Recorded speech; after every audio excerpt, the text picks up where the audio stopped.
Our documentary predominantly follows expository documentary conventions, primarily due to the fact that the expository documentary style is next to no overlap on other styles.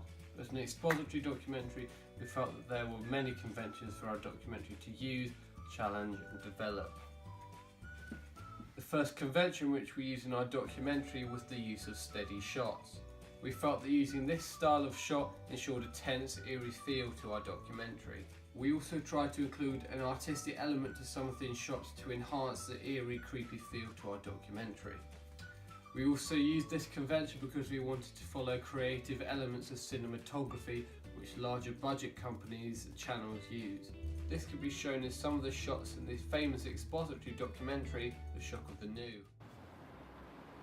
They believed the arts could reform people, especially architecture. For architecture affects you most directly of all. It is the art you live in.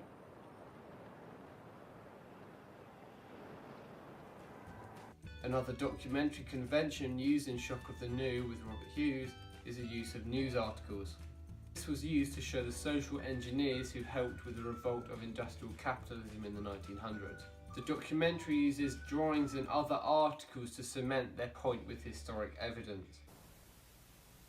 But the idealist radicals of the 1900s looked to the machine. They were in revolt against the injustices of industrial capitalism. But they wanted technology to reform culture. They saw themselves as social engineers, and two such men were Mario Chiattone and Antonio Sandelia, Italians who wrote the Futurist Manifesto of Architecture in 1914.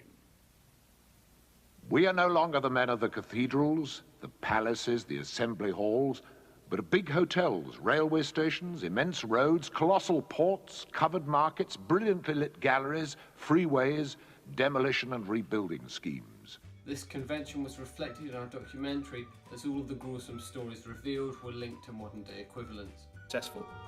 The king and the princess get married and live happily ever after. Torture her stepsisters and stepmother by pecking out their eyeballs in return for the years of cruelty.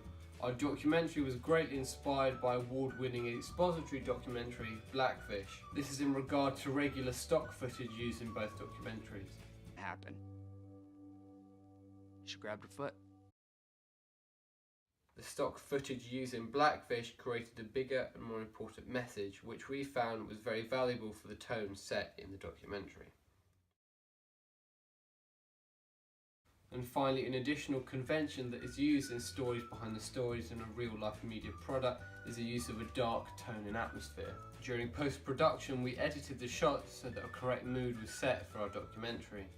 This strongly reflects the dark atmosphere used in real-life media product Bowling with Columbine. Why do you think we have so many gun murders in America? Because everybody's first reaction is pull the gun out. The town of Virgin, Utah has passed a law requiring all residents to own guns. This is a great place to raise your children. There has been a terrible shooting after Columbine. In conclusion, our documentary used a wide range of expository documentary conventions.